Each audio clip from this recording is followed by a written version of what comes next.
Bonjour et bienvenue dans cette nouvelle édition du QG Weekend au sommaire de l'actualité.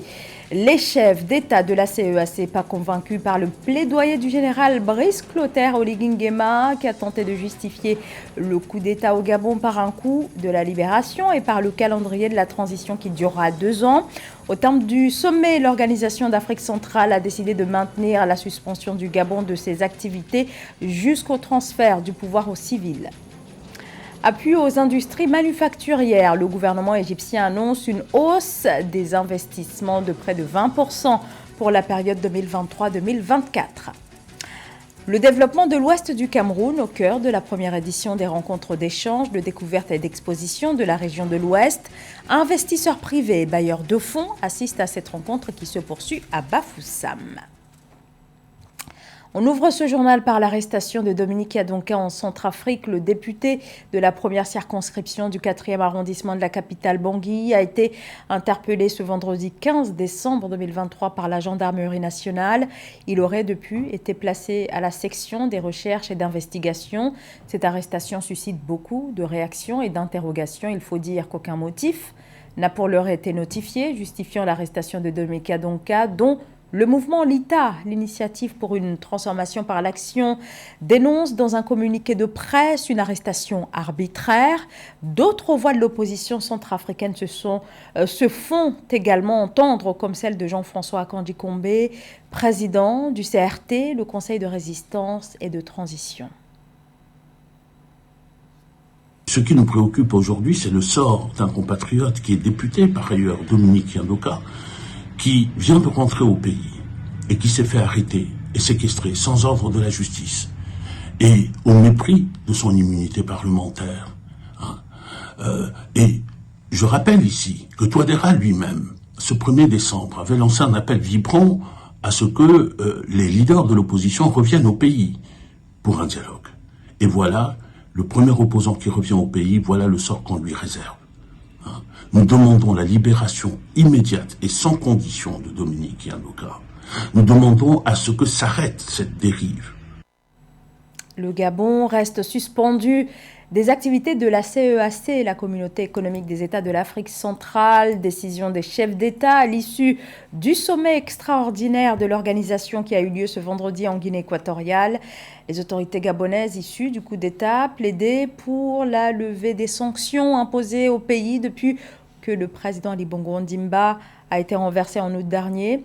Mais il y a quand même un point positif pour le Gabon, car au sortir de ce sommet, les dirigeants de la CEAC ont décidé de suspendre le transfert provisoire du siège de l'organisation de Libreville à Malabo. Samantha Saberou Saboubanga. Malgré le caractère paisible et inclusif de la transition gabonaise, la Communauté économique des États de l'Afrique centrale CEAC a annoncé maintenir la suspension du Gabon de son institution suite au renversement du président Ali Bongo par des militaires en août 2023. Cette décision a été prononcée lors du 5e sommet extraordinaire de la conférence des chefs d'État tenue vendredi 15 décembre 2023 à Djiblo, en Guinée équatoriale, à laquelle prenait part le général Brice Clotaire Oligui Nguema et d'autres dirigeants de la CEAC. Tout en tenant compte du caractère paisible et inclusif de la transition politique en cours en République gabonaise et de la nécessité d'accompagner cet État membre vers un retour à l'ordre constitutionnel, la conférence a décidé de maintenir la décision de suspendre la participation du Gabon aux activités de la communauté jusqu'au retour à l'ordre constitutionnel conformément aux textes de la communauté et de l'Union africaine. Si la CEAC a maintenu la suspension du Gabon, en revanche, les dirigeants de la CEAC ont décidé de suspendre le transfert provisoire du siège de la CEAC de Libreville à Malabo. C'est la principale victoire d'Oligui Nguema qui a été longuement entendue par ses pairs. La CEAC a encouragé le président centrafricain Faustin Archange Touadéra à poursuivre sa facilitation auprès de tous les acteurs, à savoir société civile, acteurs politiques et acteurs économiques. La CEAC a décidé de contribuer au financement des activités de facilitateurs centrafricains dans le cadre d'une contribution spéciale. La République gabonaise est un pays frère qui a une longue tradition de dialogue politique, ce qui nous encourage à renforcer l'action communautaire pour soutenir les autorités de la transition et le peuple gabonais dans leur transition politique. La communauté économique des États de l'Afrique centrale a suspendu le Gabon de toutes ses instances en septembre 2023 en réponse au coup d'État qui a renversé le président Ali Bongo. Selon l'institution sous-régionale, cette sanction sera levée au retour de l'ordre constitutionnel dans le pays dirigé depuis le coup d'État du 30 août par le général Brice Clotaire Oligui Nguema. La CEAC souhaite une transition d'un délai maximum de 2 ans, comme annoncé par le gouvernement de transition gabonais. En Côte d'Ivoire, le Congrès qui devait élire ce samedi le nouveau chef du PDCI, le Parti démocratique de Côte d'Ivoire, Rassemblement démocratique africain, principale formation d'opposition, a été suspendu à quelques heures de son ouverture. La justice a déclaré recevable la plainte de 2 militants qui dénonçaient des irrégularités sur la liste des congressistes appelés à élire le nouveau président du parti, 4 mois après la mort de son président Henri Konan Bédié. Ce samedi matin, un important cordon policier était déployé devant le quartier général du PDCI, empêchant alors l'entrée de plusieurs dizaines de personnes. Et autour de l'hôtel Ivoire où devait se dérouler cette rencontre, des policiers étaient également déployés. Pour rappel, 2 candidats sont en lice pour la présidence du parti, le banquier Tidjane Thiam et Jean-Marc Yassé, le maire de la commune de Cocody. Dans l'actualité également, cet appui annoncé par le gouvernement égyptien au secteur manufacturier. Pour le compte de l'exercice 2023-2024, l'Égypte a établi un plan en ce sens. Coût total des investissements, 100 milliards de livres, soit une augmentation de plus de 19% par rapport au dernier financement alloué au secteur. Marie-Raphaël Antolo. En Égypte, en 2023-2024, une augmentation de 19,6% des investissements sera effectuée par le gouvernement égyptien pour stimuler son secteur manufacturier par des investissements s'élevant à 100,7 milliards de livres égyptiens au cours de la période. Sur ces fonds, les industries manufacturières non pétrolières devraient recevoir environ 79 milliards de livres égyptiens, tandis que les industries pétrolières recevront environ 22 milliards de livres égyptiens. L'industrie de la manufacture qui représente en Égypte autour de 15% et qui a vocation, je pense, d'après les initiateurs de ces mesures, à atteindre les 20% dans les années à venir, parce que c'est un secteur qui fonctionne bien en Égypte, qui est une économie assez variée finalement, où le secteur de l'agriculture, des BTP ou celui de la manufacture, j'allais dire, se tiennent dans un mouchoir de poche. Le secteur manufacturier occupe la première place en termes de contribution au produit intérieur brut égyptien, représentant au moins 16% selon les autorités égyptiennes. En outre, il est responsable de plus de 85% des exportations totales de marchandises non pétrolières de l'Égypte, s'élevant à environ 25,9 milliards de dollars pour l'exercice 2021-2022, selon Ala El Saïd, ministre de la Planification et du Développement économique. En termes d'objectifs de production au prix actuel, le rapport décrit un objectif visant à améliorer la production industrielle pour atteindre 4,3 milliards de livres égyptiens au cours de l'exercice 2023-2024 contre 3,6 milliards de livres égyptiens au cours de l'exercice 2022-2023, démontrant un taux de croissance de plus de 19%. En Afrique de l'Est, nombreux sont les pays qui font de la manufacture, mais aucun ne s'est véritablement dégagé comme étant un leader en la matière. L'Égypte peut-être ambitionne d'occuper cette place-là. Pour atteindre ces objectifs, l'Égypte met en priorité l'augmentation de la production réelle du secteur industriel à 1370 milliards de livres égyptiens, soit une augmentation par rapport aux 1290 milliards de livres égyptiens réalisés en 2023-2024. Soulignant que parmi les nombreuses productions de l'Égypte, la capacité de production annuelle du marbre et de granit a atteint 125 millions de mètres en 2023, alors que la capacité de production de ciment est de 85,2 millions de tonnes par an. S'il est vrai que l'Éthiopie est le plus grand producteur de blé en Afrique subsaharienne, il n'en reste pas moins que les niveaux de production demeurent encore bien insuffisants, si bien que chaque année, l'Éthiopie doit importer pour environ 600 millions de dollars de blé. Le gouvernement fédéral déclare régulièrement être mobilisé afin d'inverser la tendance en rehaussant la production afin de parvenir à l'autosuffisance en blé.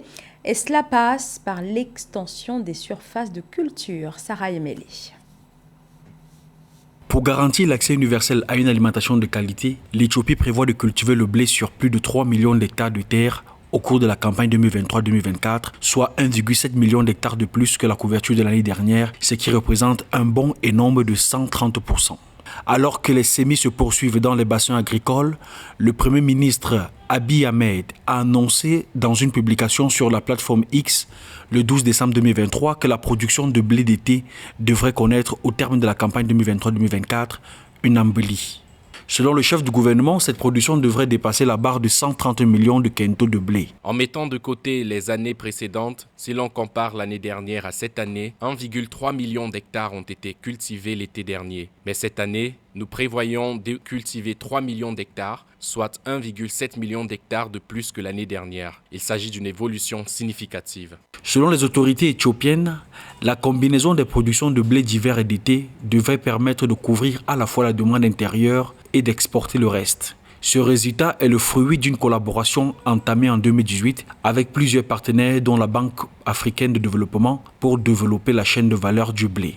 Les efforts de l'Éthiopie dans le secteur agricole sont vraiment étonnants. En fait, je peux dire que c'est une source d'inspiration. Les réalisations que l'Éthiopie a enregistrées au cours des 5 dernières années, en particulier dans le secteur du blé. Puis 2018, nous avons établi un partenariat avec le ministère éthiopien de l'Agriculture et diverses parties prenantes pour développer la chaîne de valeur du blé. Et les résultats que nous voyons aujourd'hui sont vraiment étonnants. En fait, ils sont vraiment inspirants. Et ils arrivent en fait à un moment où le continent a vraiment besoin d'être autosuffisant en nourriture.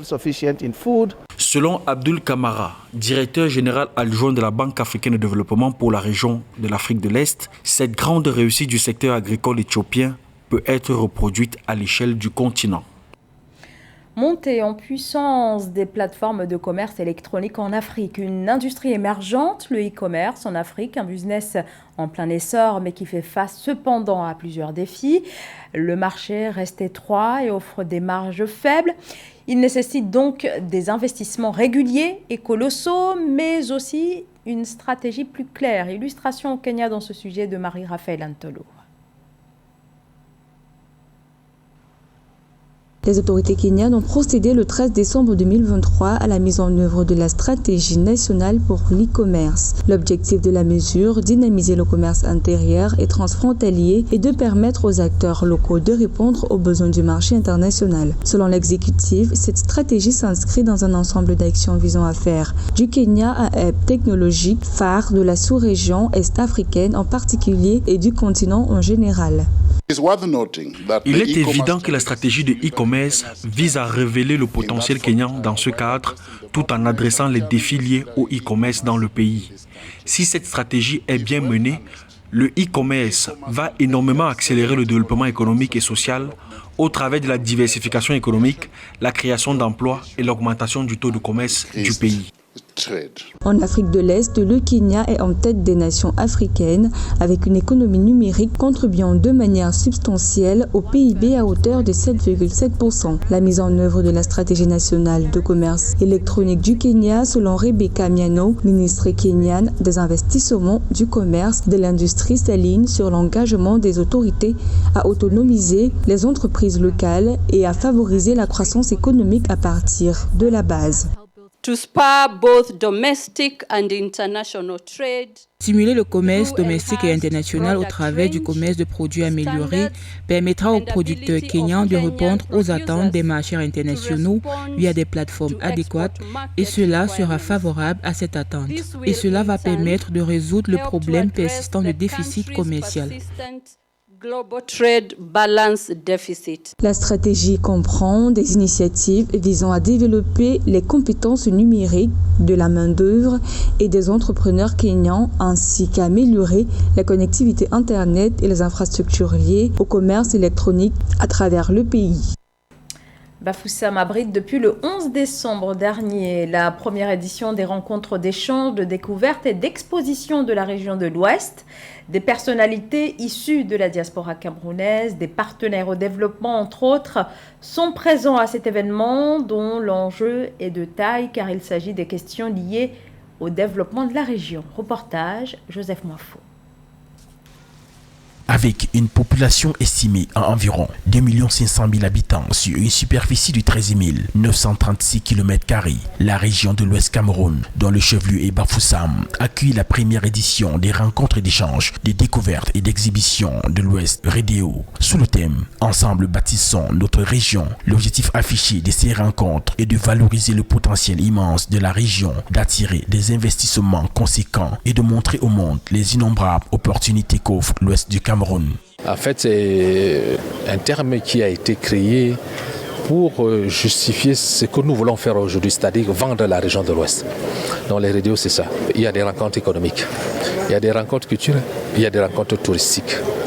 Donc, on essaie de faire la promotion économique de la région de l'Ouest, on fait la promotion touristique, on fait la promotion culturelle. Pendant 7 jours, les élites, la diaspora, les partenaires au développement et les investisseurs privés ont mené des réflexions approfondies autour du développement de la région. C'était également une occasion pour les participants de découvrir les potentialités caractérisées par un riche patrimoine culturel matériel et immatériel, des rendements agricoles exceptionnels et le dynamisme des populations de cette région. C'est vraiment un pays qui est très beau, une région magnifique, bien organisée, avec du tourisme de nature.